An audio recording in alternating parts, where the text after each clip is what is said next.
Welcome to Mock the Week. I'm Dara O'Brien. The news this week, well, the Pope was accused of making provocative statements about Islam. Vatican security officials have suggested that to reduce the risk of assassination, the Pope should maintain a lower profile, which is easier said than done for a man whose job it is to stand alone on a balcony, dressed all in white with a big cross on his chest. His speech led to an increase in security at the Vatican. The Swiss Guard are now wearing thicker tights. And they've sharpened their penknives. The Lib Dem conference began in Brighton this week. The party dropped its controversial tax plan to take 50 pence in every pound. Now, the only person fighting for that is Chris Tarrant's wife. Critics have sneered at the news that leader Sir Ming Campbell keeps a trouser press by his bed. Fogish, perhaps, but still preferable to the large pool of vomit Charles Kennedy kept beside his.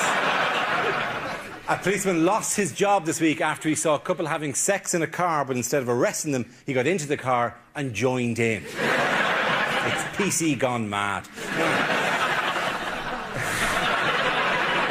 I bet they were shocked when they first saw his helmet come poking through the window. Apparently he banged on the windscreen, then on the bonnet, before finishing off on the roof rack. I have literally hundreds of these, by the way. While he was in the car with the couple, he phoned the station for instructions and was told, "Roger, and out." According to one account of the dogging incident, 1 minute it was quiet and the couple were cuddling on the back seat. The next thing, a police chopper was circling overhead. Seriously, you could be here all night doing this. Yeah. Taking down your particular's body of evidence. There's loads of it, right? Joining me tonight are 6 of the country's top comedy performers: Andy Parsons, Joe Brown, Robin Ince, and Frankie Boyle, Hugh Dennis and Ed Byrne. Welcome to you all.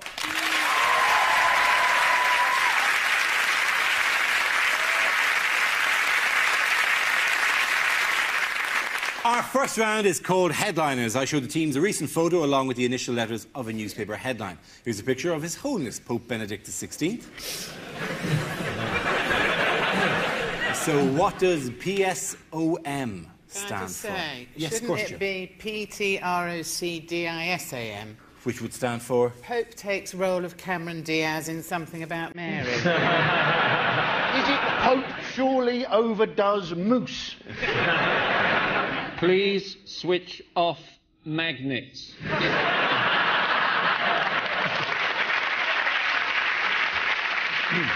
Or Portsmouth sign old midfielder. The P obviously does stand for Pope. I'll give you that. Thanks very much for that. Thank you. Is he on a hen night? It just looks like he's wearing, you know, those angels' wings that are all drawn out. It's his last night as a free man. Is that what you're saying? Maybe in an attempt to reach out, he's claimed that Pope sort of Muslim. You know, I'm quite keen on keeping the women down. You know? The answer I was looking for was Pope's speech offends Muslims. This refers to reaction to the Pope's recent speech in Germany, in which he quoted a medieval ruler. He apologised for his remarks, but Muslim anger refused to die down. It's not a very good excuse in general, is it? I was quoting a medieval theorist. I mean, did you say my bird's ugly? Actually, I was just quoting from an ancient text. I think it was originally Thomas Aquinas who said that your bitch is fat. Do you see the apology? He said it didn't reflect his own views, but those of God. Whom I am uniquely given to. Didn't he, in his apology, start slagging off the Jews? Yeah, the actual text apology was, "It wasn't my fault, the Jews made me do it." But he's been quite a boring pope, and then suddenly he lays into the Jews and the Muslims. He's turned into like Bernard Manning. Is there any Hindus in? You think God's an elephant? No wonder you live in shit. I think the Pope is essentially working the room, is he? But it'd be good to see him leaning over that balcony. Where are you from, sir? He's a 79-year-old man, though, isn't he? Yes. You know, if he was your grandfather, you'd just go on, Grandpa, go to bed. Go on. If the Pope was your grandfather, you'd want to know the story behind how exactly that happened. Just He's a dangerous old uncle at the moment, Yeah, isn't he? exactly. Yeah. He's as close as he can get. It's not exactly in touch with. He's not exactly got his finger on the pulse if he's quoting medieval texts to liven up No, his see, speech. I think if only he'd watched Peaches Geldof's Beginner's Guide to Islam, he would have known what he was talking about, wouldn't he? Because that was so well informed. Did you see it, everyone?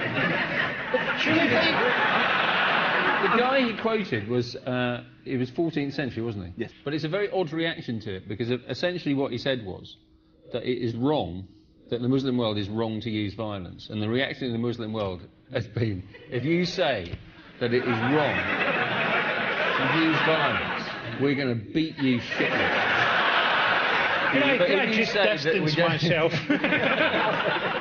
The spokeswoman, Tasneem Aslam, spokeswoman for the Pakistani Foreign Ministry, the actual quote she said was, anyone who describes Islam as a religion as intolerant encourages violence.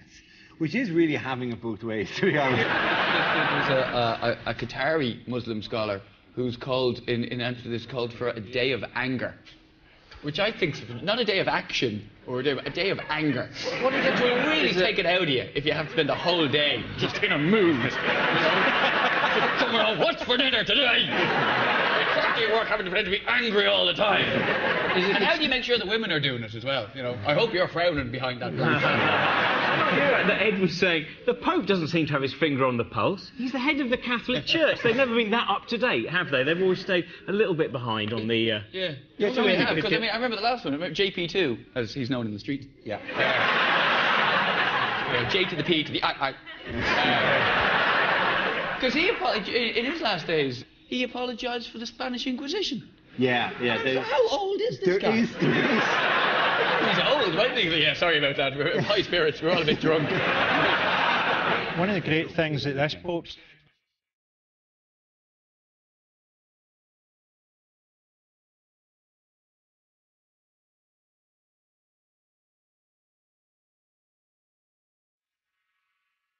Wasn't the Pope effectively just saying that he thought Christianity was superior to Islam? Yes, he was. But isn't that essentially his job? He is the head of the Catholic Church. He's not supposed to be there bigging up Islam, is he? No. There's a difference between bigging up Islam and describing it as evil and inhuman. I think Not that job... he did that. All he did was quote a 14th century text, which, let's face it, compared to the Bible, was a hyper-modern text. Yes, but I think we've all learnt, and surely the Pope has learnt, that the Muslim world tends to be... What are you saying about the Muslims? touchy.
Winners of that round are Frankie, Hugh and Ed.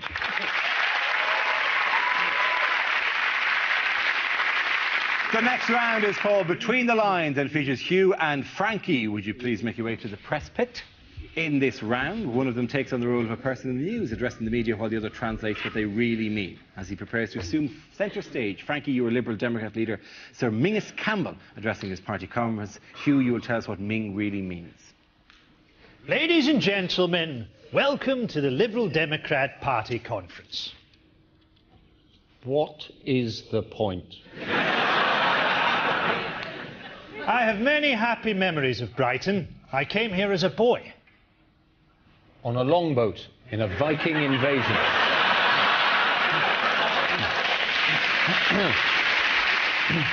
Questions have been asked about my performance in the House of Commons. Like, why am I so shite? I'd like to make it clear that the party weighed up all the options before choosing me as the best man for this job. I'm not a homosexual, and I have a fully functioning liver.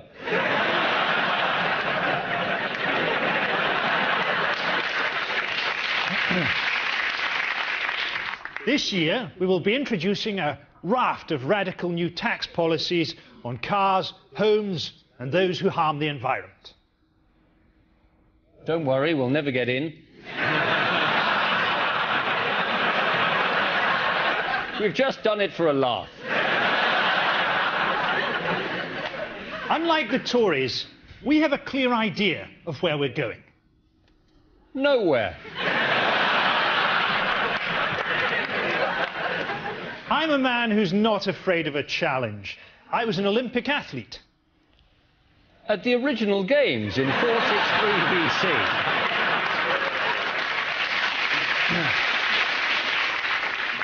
I was pipped in the dash by a winged horse.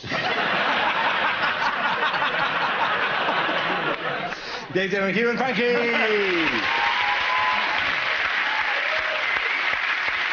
Points for both of them there. Now we play a round called Wheel O News. This game involves Ed, Andy, Frankie and Joe. So if you could make your way to the performance area, please. This is a stand-up challenge. Our random news generator contains a bank of topics. We spin the wheel, and when it stops, anyone can step forward and try to make us laugh about the subject it's landed on. The winner is the team I judge to produce the funniest material. OK, here we go. Let's have the first topic, please. And the first topic is that bullying. Who wants to come in on bullying? Ed. I'll say bullying. Bullying, serious problem. Obviously, there's a lot of problems in the world, but it's OK, because wristbands are sorting them all out. Them ribbons were useless, but the wristband was on the case to save the day. But my favourite wristband is the anti-bullying wristband, because footballers like Wayne Rooney, people like that wearing it, the kids were getting beaten up at school for their anti-bullying wristband. And that's just beautiful, as far as I'm concerned. I'm just so glad that never happened to me when I was at school, because I could imagine myself trying to reason with the bully as he beat me up for my anti-bullying wristband. No, but that's my... Oh, the irony. You're only fooling yourself. You may take my wristband, but your actions will never mirror the sentiments it represents.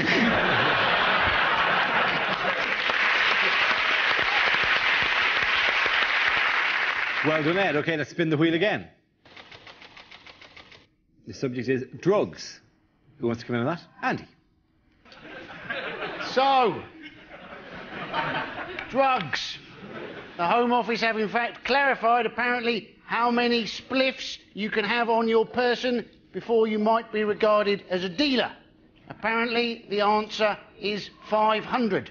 That's a fair amount of personal use, isn't it?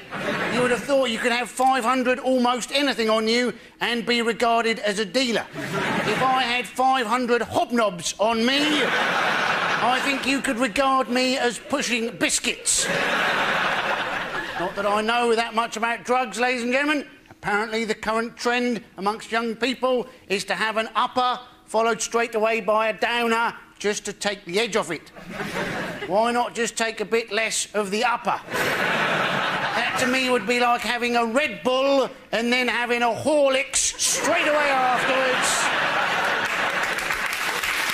Well done, Andy. OK, that leaves us with Frankie and Joe. The next topic is... OK, living with terror. Who's going to come up on that? Well, obviously that's how my husband describes our marriage, but how's the country been since the terrorist attacks here? Well, I mean, when I go out of London on tour, people are always saying to me, what's it like driving around London now? And I say, dunno, it's a bit hard to see out of my armoured personnel carrier. But, you know, I thought it was really important after all that happened to get sort of straight back on the tube and show solidarity with other Londoners. So 2 days later, went straight back on the tube, quite scared, got into the carriage, thought, oh, what's going to happen? But it was brilliant, actually. This bloke got up straight away and offered me his seat, which was fantastic, because I've never driven a tube train before. Well done, Joe Barnes. I like the way that on that picture there, the dog's looking for something, the bloke's looking for something. It's on the top, the bloody idiots. Frankie, let's see what topic you've been left with. Lucky you, it's the Labour Cabinet. John Reid's got a stupid new idea. He wants to make criminals pay compensation to their victims. What if they've not got any money? And go to community service for them. Hey, I'm here to do your garden. Remember me? I murdered your husband.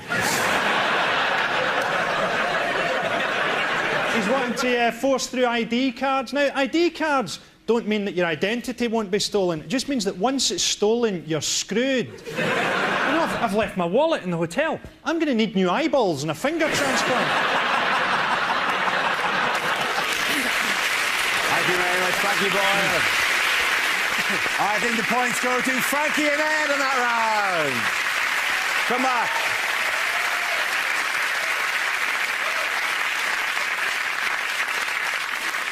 Our next round is called If This Is the Answer, What Is the Question? On the board are 6 categories. For each chosen category, I read out an answer and the players have to guess what the question might be. Ed, which category would you like? I'll take politics. OK, your category is politics. The answer is 9 women. What is the question? What would John Leslie hate to see in a jury box? Is it what takes up 18 parking spaces?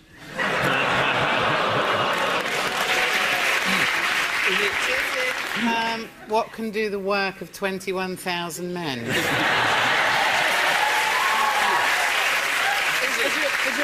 In serial killer terms, what constitutes a spree?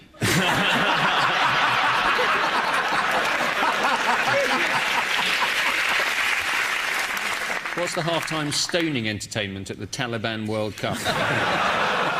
Is it, if someone asked me how many sexual partners I've had, instead of the real answer, 60 men and countless prostitutes, what do I tend to reply? I didn't know that the prostitutes don't count as women in your mind. They're just vessels for my seed. He didn't necessarily say female prostitutes. I really hope that doesn't go out, because my dad watches this. And he's never been that sure. Is he going to be disappointed by the number of prostitutes? No, he's never been sure about the show. Yeah. No, he loves this. He loves this largely because you're Irish. Oh, really? That's all it He's takes for your Irish, dad, is it? and he really hates the English. It'll be twice as much fun for him this week, then. Oh, yeah. Bags. Oh, Irish. We can't even do it in time. Laura and Megara. Big James. You two are both a lot taller than I was expecting. You're magically gifted. Can I attempt some sports satire? I don't know anything about sport, but I'll give it a go. What should replace the England football team or something? I don't believe in sport, you know.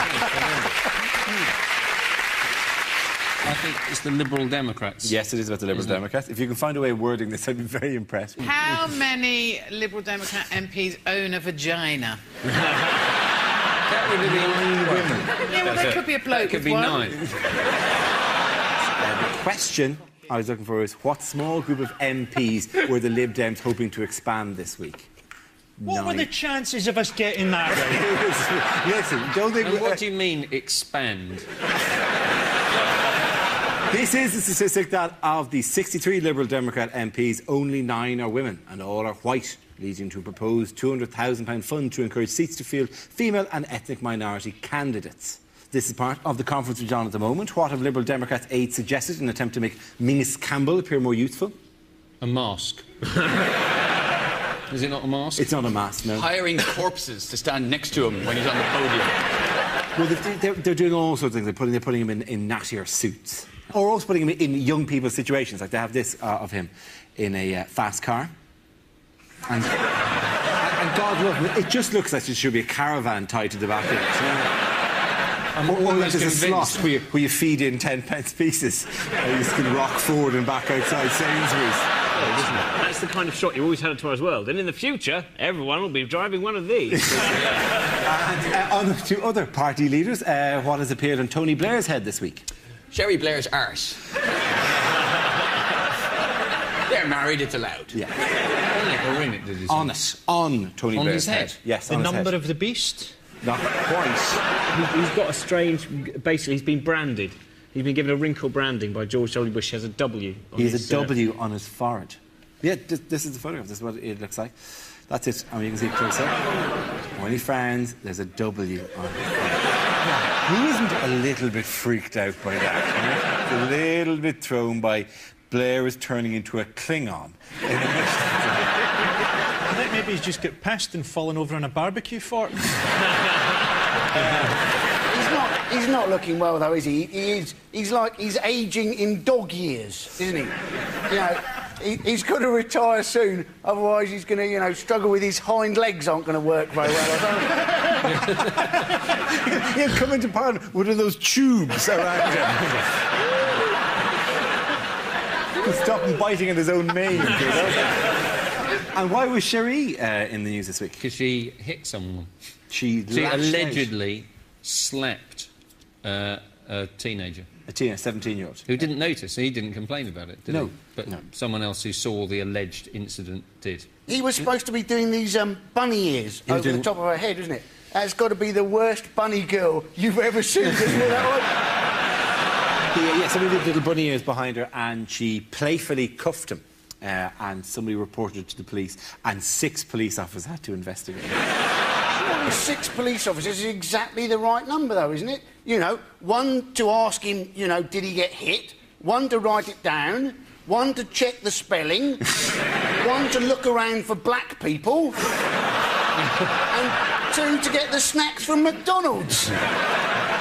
One of whom then wanks over a couple having a shag in a car. Is it ridiculous? Are you not allowed to hit a 17-year-old these days without getting 6 police officers onto you? Well, you once brought 3 police officers to my house because Yeah, you I left did. drunk in the middle of the night. Yeah, You I left the did. door open and then tried to hail them because you thought they were a cab. You know, there was That's a light. a true story. There was a light on the roof. What was I going to It do? was a big blue light. How did you know? That's a true story. I was in bed and a policewoman came into my room and said, "Is this your house?" Obviously not ever going to make sergeant, this woman. No, it's not my house. I'm a really lazy burglar. I found Baby Bear's bed. What is it, is that the police woke you up, showed you, and then the officer went, this is your house? And you went, yes. And she went, well, you could tidy it up a bit, couldn't you? She pointed, he's at the bottom of the stairs and she pointed at him. She said, "Do you know this man?" And I was very tempted to say, "No, I've no idea. I've never seen this man before." But I was even more tempted to go, "Hasn't he been on Have I Got News for You?" The other point is, I was wearing a tuxedo at the time, right? My parties are very formal. I looked like a gentleman burglar, like I'd left a note saying, the cat has visited you. Just stumbled drunkenly out of the house. It'd have to be a huge window they left open for you to squeeze in. Oh, they'd left down one wall of the house. And Dara managed to secrete himself inside. OK, the winners of that round are Frankie, Hugh and Ed.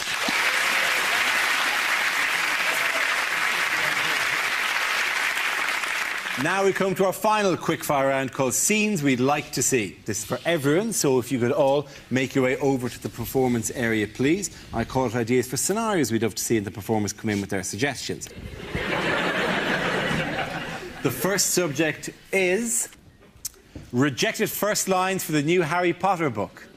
Harry thought of his magical adventures very differently now that he'd been diagnosed as a schizophrenic.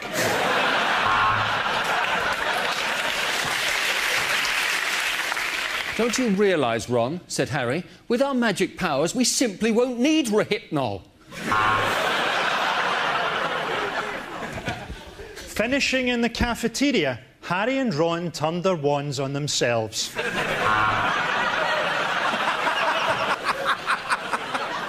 It's not as good as that one. I am Lord Voldemort, and I am an alcoholic. Grease the goat! Grease the goat! Grease the goat! Harry stared at his own spectacles and thought, I can summon a centaur, but I can't fix my astigmatism.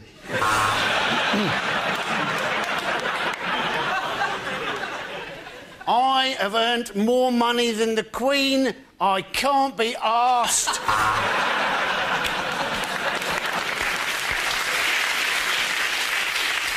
I'm sorry, Harry, said Ron. I thought you felt the same way. Genital warts at Hogwarts, said Matron. What fun. And,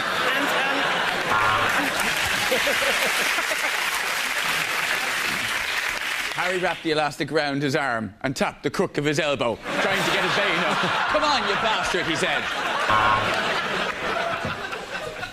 Something about the spell must have gone wrong, because one of Harry's testicles had turned into a scorpion. It was October, and the beginning of Harry's 5th term at Feltham Young Offenders Institute. Show us where Dumbledore touched you, said the judge. Show us on the doll. The next topic is unhelpful things to say in a crisis. I know, why don't we get the UN involved?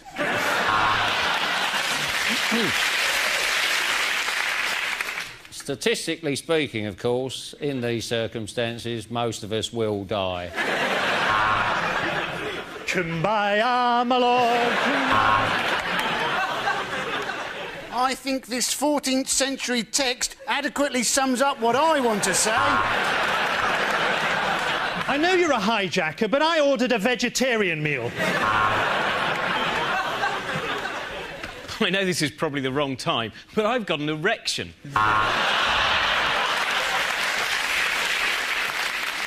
Women and children first, then I'll shag the men and the animals.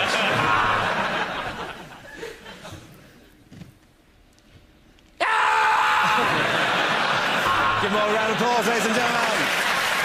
At the end of that, we're going to give the points to Frankie, Hugh and Ed.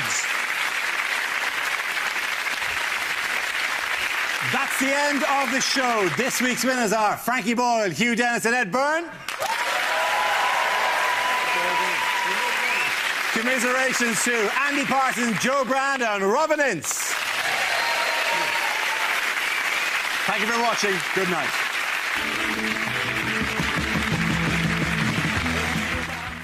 Card cloning and a trick to get free drinks. Notorious scams get busted by The Real Hustle on BBC Three now. And on BBC Two Scotland, we go behind the headlines with Newsnight and Newsnight Scotland. That's coming next.